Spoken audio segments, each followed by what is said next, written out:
नमो बुद्धाय।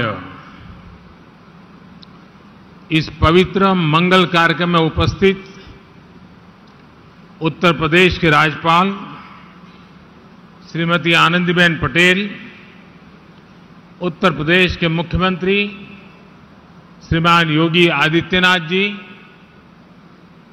Cabinet में मेरे सहयोगी श्री जी किशन रेड्डी जी, किरण रिजिजू जी, ज्योतिरादित्य सिंधिया जी, श्रीलंका से कुशीनगर पधारे श्रीलंका सरकार में कैबिनेट मंत्री श्रीमान नमल राजपक्षा जी, श्रीलंका से आए अति पूजनीय हमारे अन्य अतिथिगण, म्यांमार, वियतनाम, कंबोडिया, थाईलैंड, लाओ पीडीआर, भूटान और दक्षिण कोरिया के भारत में excellency ambassadors, Sri Lanka, Mongolia, Japan, Singapore, Nepal और अन्य देशों के वरिष्ठ राजनयिक, सभी सम्मानित भिक्षुगण और भगवान बुद्ध के सभी अनुयायी साथियों, अश्विन महीने की पूर्णिमा का ये पवित्र दिन कुशीनगर की पवित्र भूमि और अपने शरीर अंशों रैलिस के रूप में भगवान बुद्ध की साक्षात उपस्थिति, भगवान बुद्ध की कृपा से आज के दिन कई अलौकिक संगत, कई अलौकिक संयोग एक साथ प्रकट हो रहे हैं। अभी यहां आने से पहले मुझे कुशीनगर इंटरनेशनल एयरपोर्ट के लोकार्पण का सौभाग्य मिला है। कुशीनगर इंटरनेशनल एयरपोर्ट के जरिए पूरी दुनिया से करोड़ों बुद्ध अनुयायियों को यहां आने का अवसर मिलेगा, उनकी यात्रा आसान होगी। इस इंटरनेशनल एयरपोर्ट पर श्रीलंका से पहुंची पहली फ्लाइट से अति पूजनीय महासंघ, सम्मानित भिक्षुओं और साथियों ने कुशीनगर में पदार्पण किया है। आप सभी की उपस्थिति भारत और श्रीलंका की हजारों साल पुरानी आध्यात्मिक, धार्मिक और सांस्कृतिक विरासत का प्रतीक है। साथियों, हम सभी जानते हैं कि श्रीलंका में बौद्ध धर्म का संदेश सबसे पहले भारत से सम्राट अशोक के पुत्र महेंद्र और पुत्री संघमित्रा लेकर गए थे। माना जाता है कि आज के ही दिन अरहत महिंदा ने वापस आकर अपने पिता को बताया था कि श्रीलंका ने बुद्ध का संदेश कितनी ऊर्जा से अंगीकार किया है। बुद्ध का संदेश पूरे विश्व के लिए है। बुद्ध का धम्म मानवता के लिए है। इसलिए आज का ये दिन हम सभी देशों के सदियों पुराने सांस्कृतिक संबंधों को नई ऊर्जा देने का भी दिन है। मैं आप सभी को बधाई देता हूं कि आप आज भगवान बुद्ध के महापरिनिर्वाण स्थल पर उनके सामने उपस्थित हैं। मैं श्रीलंका और दूसरे सभी देशों से आए हमारे सम्मानित अतिथिगणों का भी हार्दिक स्वागत करता हूं। हमारे जो अति पूजनीय महासंघ हमें आशीर्वाद देने के लिए उपस्थित हैं, उन्हें भी मैं आदरपूर्वक नमन करता हूं। आपने हम सबको भगवान बुद्ध के अवशेष स्वरूप रेलिक्स का दर्शन का सौभाग्य दिया है।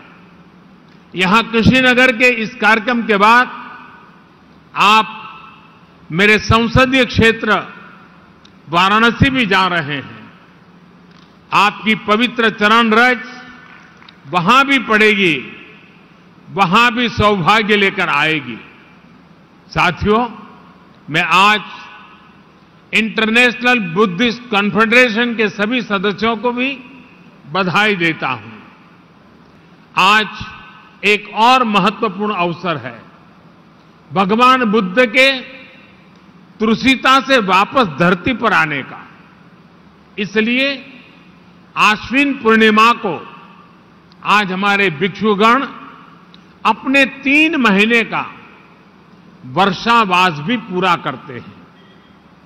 आज मुझे भी वर्षावास के उपरांत संघ भिक्षुओं को चीवर दान का सौभाग्य मिला है।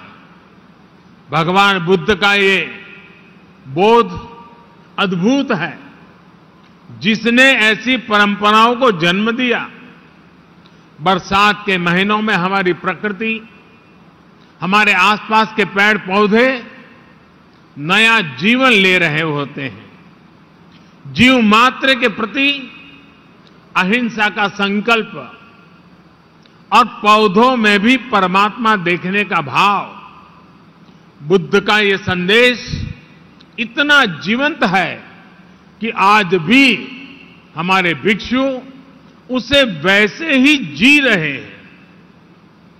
जो साधक हमेशा क्रियाशील रहते हैं, सदैव गतिशील रहते हैं, वो इन 3 महीनों में ठहर जाते हैं, ताकि कहीं कोई अंकुरित होता हुआ कोई बीज कुचल न जाए, निखरती हुई प्रकृति में अवरोध न आ जाए। ये वर्षावास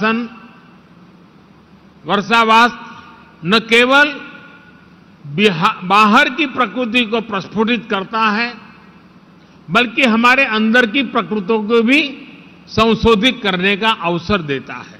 दुनिया में जहां जहां भी बुद्ध के विचारों को सही मायने में आत्मसात किया गया है, वहां कठिन से कठिन परिस्थितियों में भी प्रगति के रास्ते बने हैं। बुद्ध इसलिए ही वैश्विक है क्योंकि बुद्ध अपने भीतर से शुरुआत करने के लिए कहते हैं। भगवान बुद्ध का बुद्धत्व है sense of unlimited, sense of ultimate responsibility, अर्थात हमारे आसपास, हमारे ब्रह्मांड में जो कुछ भी हो रहा है, हम उसे खुद से जोड़कर देखते हैं, उसकी जिम्मेदारी खुद लेते हैं। जो घटित हो रहा है उसमें अगर हम अपना सकारात्मक प्रयास जोड़ेंगे तो हम सृजन को गति देंगे। आज जब दुनिया पर्यावरण संरक्षण की बात करती है, क्लाइमेट चेंज की चिंता जाहिर करती है, तो उसके साथ अनेक सवाल उठ खड़े होते हैं। लेकिन अगर हम बुद्ध के संदेश को अपना लेते हैं तो किसको करना है, इसकी जगह क्या करना है, इसका मार्ग अपने आप दिखने लगता है। साथियों, हजारों साल पहले भगवान बुद्ध जब इस धरती पर थे तो आज जैसी व्यवस्थाएं नहीं थी, लेकिन फिर भी बुद्ध विश्व के करोड़ों करोड़ लोगों तक पहुंच गए, उनके अंतर्मन से जुड़ गए। मैंने अलग अलग देशों में बौद्ध धर्म से जुड़े मंदिरों, विहारों में ये साक्षात अनुभव किया है। मैंने देखा है कैंडी से क्योटो तक, हेनोई से हम्बनटोटा तक भगवान बुद्ध अपने विचारों के जरिए मठों, अवशेषों और संस्कृति के जरिए हर जगह है। ये मेरा सौभाग्य है कि मैं कैंडी में श्री डलाडा मैला गोवा वहां दर्शन करने पहुंचा था। सिंगापुर में उनके दंत अवशेष के मैंने दर्शन किए और क्योटो में किनकाकुजी जाने का अवसर भी मुझे मिला। इसी तरह साउथ ईस्ट कंट्रीज के भिक्षुओं का आशीर्वाद भी मुझे मिलता रहा है। अलग अलग देश, अलग अलग परिवेश, लेकिन मानवता की आत्मा में बसे बुद्ध सबको जोड़ रहे हैं।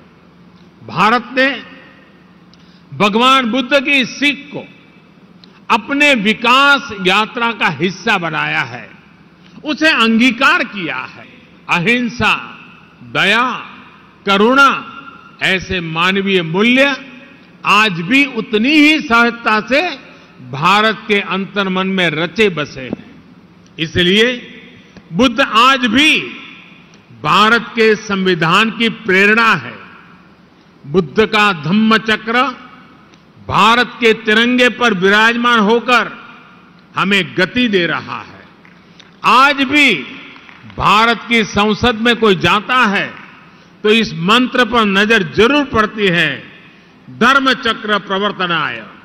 साथियों, आमतौर पर यह भी धारणा रहती है कि बौद्ध धर्म का प्रभाव भारत में मुख्य रूप से पूरब में ही ज्यादा रहा, लेकिन इतिहास को बारीकी से देखें तो हम पाते हैं कि बुद्ध ने जितना पूरब को प्रभावित किया है उतना ही पश्चिम और दक्षिण पर भी उनका प्रभाव है।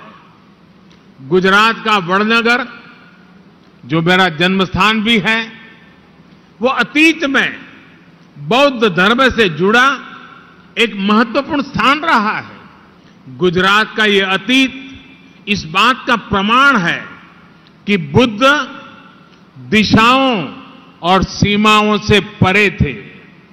गुजरात की धरती पर जन्मे महात्मा गांधी तो बुद्ध के सत्य और अहिंसा के संदेशों के आधुनिक संवाहक रहे हैं। साथियों, आज भारत अपनी आजादी का अमृत महोत्सव मना रहा है। इस अमृत महोत्सव में हम अपने भविष्य के लिए, मानवता के भविष्य के लिए संकल्प ले रहे हैं। हमारे इन अमृत संकल्पों के केंद्र में भगवान बुद्ध का वो संदेश है जो कहता है, अपमादो अमत पदम, पमादो मच्चुनो पदम, अपमत्ता न मियंती ये पमता यथा मता। यानी प्रमाद न करना अमृत पद है और प्रमाद ही मृत्यु है। इसलिए आज भारत नई ऊर्जा के साथ आगे बढ़ रहा है, पूरे विश्व को साथ लेकर आगे चल रहा है। भगवान बुद्ध ने कहा था, अपदीपो भव, यानी अपने दीपक स्वयं बनो। जब व्यक्ति स्वयं प्रकाशित होता है तभी वह संस्कार को भी प्रकाश देता है। यही भारत के लिए आत्मनिर्भर बनने की प्रेरणा है। यही वो प्रेरणा है जो हमें दुनिया के हर देश के प्रगति में सहभागी बनाने की ताकत देती है। अपने इसी विचार को आज भारत सबका साथ, सबका विकास, सबका विश्वास और सबका प्रयास के मंत्र के साथ आगे बढ़ रहा है। मुझे पूरा विश्वास है कि भगवान बुद्ध के इन विचारों पर चलते हुए हम सब एक साथ मिलकर मानवता के कल्याण का मार्ग प्रशस्त करेंगे। इसी कामना के साथ आप सभी का बहुत बहुत धन्यवाद। भवतु सब्ब मंगलम। नमो बुद्धाय।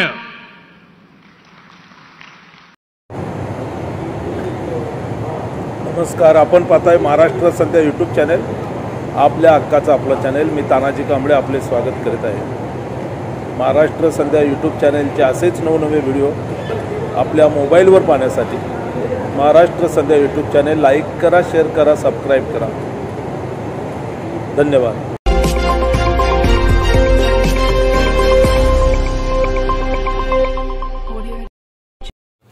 विश्वनाथ कदम सर यांची smart career academy ORS, police सैनिक भरतीपूर्व प्रशिक्षण, प्रवेशासाठी भरघोस सवलत. आजच प्रवेश घेऊन आपली सरकारी नोकरी निश्चित करा. विश्वनाथ कदम सर यांचे आवाहन.